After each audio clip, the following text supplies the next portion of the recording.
This is the Lone Crater YouTube. We hope this video helps. In this video, I will show how to tune BMW M2 step by step.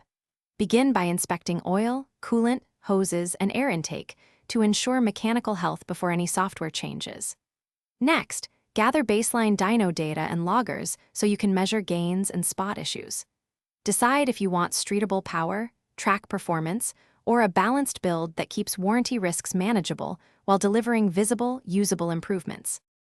Start with a warm, conversational check of the major hardware items on your M2 before tuning.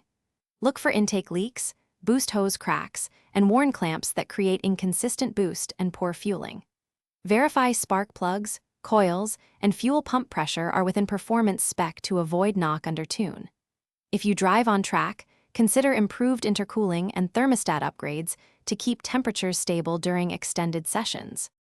If you're finding this video helpful, please subscribe and like to support more content. Quick recommendation: for a cleaner workshop and less garage dust while you wrench on your M2, try the Shark AI Ultra Robot Vacuum with voice control and smart mapping to save you time and hassle.